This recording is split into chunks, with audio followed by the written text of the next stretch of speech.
Hey, guard. Can I open the gate? Sino ka? Mm. Mm. Mm. Mm. Mm. Hindi pwede. Hey, guard. You don't understand English? Okay. I'll explain it in Filipino language. Teka sandali. Pin your ID properly. ID. No ID. Hindi ka pwedeng pumasok. You don't understand English. Okay. I will use national language. Buksan mo yung pinto. My golly, very hard to talk in Tagalog. Sandali. Hindi mo ba naiintindihan talaga? Walang ID. Hindi ka pwedeng pumasok. Sige, malis ka na. But I want to talk to the principal. I have my summit conference to him. Understand? Naninigaw ka yata dahil dinadaan mo yata sa laki. Don't move. Don't go. Guard, anong problema? Ano ma'am? Nagpupumilit pumasok eh, hindi naman pwede pumasok, walang ID. Anong problema? Yan batuta mo nakakastorbo eh. Anong problema ninyo? Lady, because I have my summit conference to the principal of this school. And this gully person is refusing me to enter in this gully gate. This gully, hindi ka pwede po. Ma'am, hindi pwedeng pumasok, walang ID eh. Hindi eh. Meron naman pala siyang appointment kay Mr. Dakoy-Koy eh. Di papasukin na lang, di ba? At saka sasama ko na lang kayo sa office of the principal. At saka yung sinabi ko na nakakastorbo eh. Baba mo na. Ma'am. Papasukin mo na lang kami, please. Yes, ma'am. Halika na. Thank you.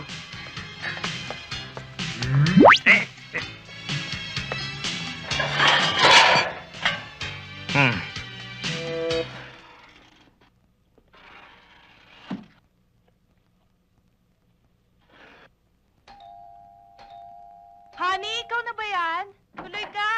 Nandito na sa loob. Bert, what a surprise! Pinapunta ka ba rito ni Tonyo para magdala ng regalo sa akin? Ay, hindi. Nandito ako dahil tulak ng aking damdamin. Kaninong regalo yan? Siya nga pala mula sa akin.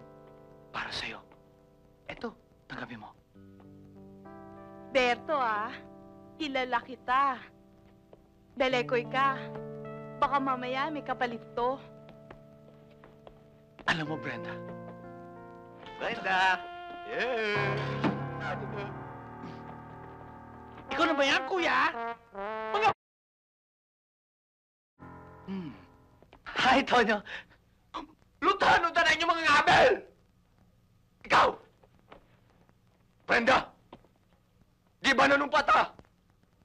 Ako imo? Ikaw ako? O sabay mong imo? Kini regalo! Ako ni... Alam mo ba, pinaghirapan ko yan para maibigay lang sa'yo? Anong ginawa mo? Ginawa mo bargain love ko? Buy one, take one? Siya lang naman ang may kasalanan nito eh. Pinilit niya lang ako. Naku, Tonyo, huwag kang maniniwala dyan. Kaya ko lang nagawa to sa'yo.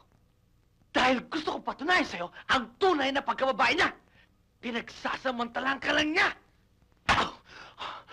Nakita mo na, gagawin niya rin yan sa'yo. Ngaya! Mura na ako masulti sa inyong dalawa, ha? Kiyata! Mundo, ha? Hoy! Ikaw! Tugay ka na sa Manila! Angtod ka ron! Ako man eh! Teka. Ano ibig sabihin ng...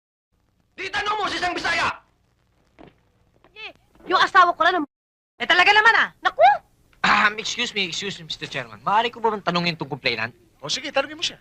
Aling Betty, paano niyo mapapatunayan nga kayo ng tatang ko? paano kitang-kita ko siya? Pati mata niya, kitang-kita ko. Saan niyo siya nakita? Sa butas! Gaano kalaki ang butas? Mga ganyan. Ganyan kalaki. Ano naman ang nakita niyo sa butas? Mata niya. Mata ng tatang ko? Oo. Oh, paano mo naman napatunayan mata nga ng tatang ko? Baka maaring mata ko yun o mata ni Chairman. Wag mo ko isama dyan, ha? Sinasabi ko lang ho. Bakit? Meron pa ba mga mata rito sa mga taga rito na kagaya sa tatay mo? Tang, I pronounce you guilty. Aray ko. Walang hiya ka, hihirit ka pa. Talaga ba? sabi mo ngayon? Chairman, hindi naman ho ko talaga ng... Ang lagay ho, nadaan lang ho ko doon kanina, may madaan ho ako, meron ho ko nakitang butas na may maaninag dong ilaw. gusto ko lang ho sanang makita kung ano ho yung aninag na yun, kung saan ho nang gagaling, napasilip po ako. Nung mapasilip po ako, doon na nga ho yun, pero hindi ho ako Anong nakita mo? Ano?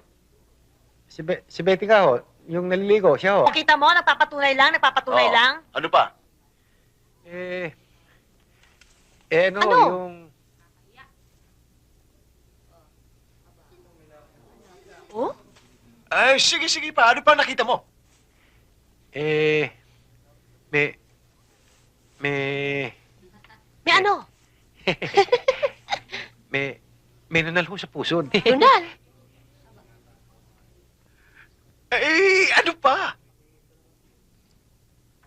Bagamat ho yun hong baryo may kakapalan ng populasyon. Yun naman hong bayan madalang. Ano pa? Sige. Ano pa? Ha? Oh? Iha, Anong sinabi? may tattoo ka raw sa pigi. Totoo ba yun? Nyo talaga, no? Kayong dalawa talaga kayo matanda kayo, no? Dinimanda ko kayo. Magkakuntsaba pala kayong dalawa, barangay ha? chair, Wala wala akong pakialam, makakarating to sa batas, ang pabasa. Ay, demanda ka! Kasi ikaw ganun ka ng ganun, ha? Ito talaga, oh. Walang hiyang yan. May tattoo ho talaga. Sputnik patatak. Excuse me. Mr. Chairman, in the absence of the complainant, I therefore conclude that the case against my father be dismissed. Yes. Dismiss.